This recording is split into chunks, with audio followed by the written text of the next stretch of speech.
Halo, kembali lagi bersama channel Republik Investor. Pada kesempatan kali ini saya akan menjelaskan satu hal yang cukup penting buat teman-teman semua. Bagaimana mencari valuasi harga saham. Tentu memang ada beberapa metode yang bisa kita lakukan. Salah satu yang paling sering dilakukan adalah dengan metode price earning ratio. Nah, di menu Stockbit Pro ini ada satu menu yang menurut saya cukup mudah dan cukup simpel. Bagaimana kita melihat nilai perusahaan, kemudian kita bisa melihat target price-nya berapa, kemudian juga kita bisa melihat secara konsensusnya targetnya ada di berapa. Nah, hanya dengan satu menu dan beberapa langkah mudah di Stockbit Pro kita bisa mendapatkan informasi tersebut. Nah, yang pertama kita tentu buka dulu ya stockbit.com dengan berlangganan ya. Jadi teman-teman harus berlangganan dulu untuk mendapatkan data ini. Nah, kemudian yang pertama itu adalah kita coba pilih menu yang ada di sini ya, menu valuation. Nah, menu ini berfungsi untuk melihat nilai perusahaan serta targetnya. Targetnya berapa, kemudian konsensusnya pun juga berapa.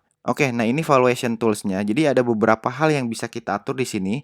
Nah, metodenya adalah price to earning ratio di sini bisa kita pilih ya.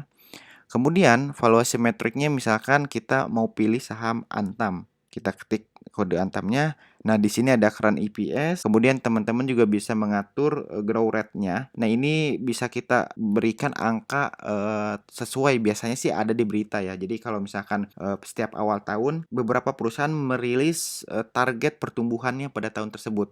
Misalkan 20%, 30%. Nah, ini bisa kita atur. Tapi kalau misalkan sulit untuk mengatur itu, nah kita bisa gunakan EPS yang TTM juga. Jadi biar disamain dengan current EPS-nya, growth rate-nya kita juga pilih di yang EPS TTM ya. Nah, EPS-nya juga kita bisa tentukan dengan EPS TTM ya, karena ini juga yang paling mencerminkan ya nilai perusahaan pada saat ini. Nah, TTM ini adalah laporan keuangan 12 bulan terakhir ya tanpa dibatasi oleh tahun. Nah, kemudian ini juga price earning ratio standar deviasi 3 tahun ya. Nah, kita coba klik value.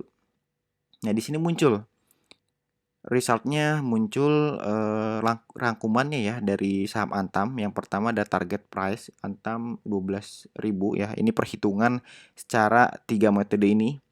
Kemudian current price saat ini kan 2.240. Jadi ada margin of safety-nya sekitar 470%. Memang sih ini sangat tinggi sekali gitu ya. Nah, tapi kita juga bisa melihat di sini secara konsensus targetnya.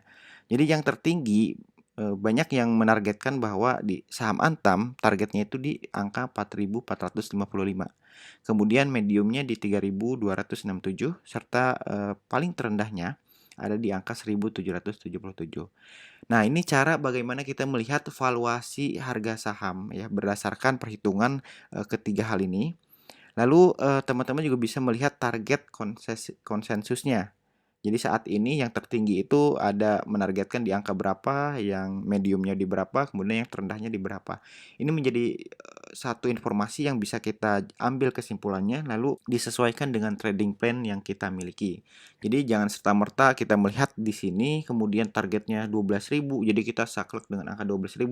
Tentu harus ada faktor-faktor lainnya selain hal ini, misalkan dari sisi sentimen pasarnya, kemudian dari sisi teknikalnya, ataupun hal-hal lain gitu yang mendukung informasi yang ada di saham Antam. Oke, itulah cara termudah untuk melihat valuasi saham menggunakan menu yang ada di Stockbit Pro. Jadi teman-teman silakan dicoba dan dicari tahu informasi-informasi mengenai saham yang kita miliki atau saham yang akan kita coba untuk membeli ya. Jadi kumpulkan sebanyak mungkin informasi yang ada, lalu kita eksekusi. Jadi jangan sampai kebalik, eksekusi dulu baru mencari informasi gitu. Nah, itu hal yang kurang tepat. Jadi teman-teman harus sebanyak mungkin mengumpulkan informasi yang ada, salah satunya dengan melihat menu yang ada di valuation ini ya, menu di Stockbit Pro untuk melihat bagaimana target atau valuasi harga saham yang akan kita beli atau yang kita miliki. Nah, semoga menjadi informasi buat teman-teman semuanya. Silakan di komen, di like, dan di subscribe channel Republik Investor. Dan sampai jumpa di video berikutnya.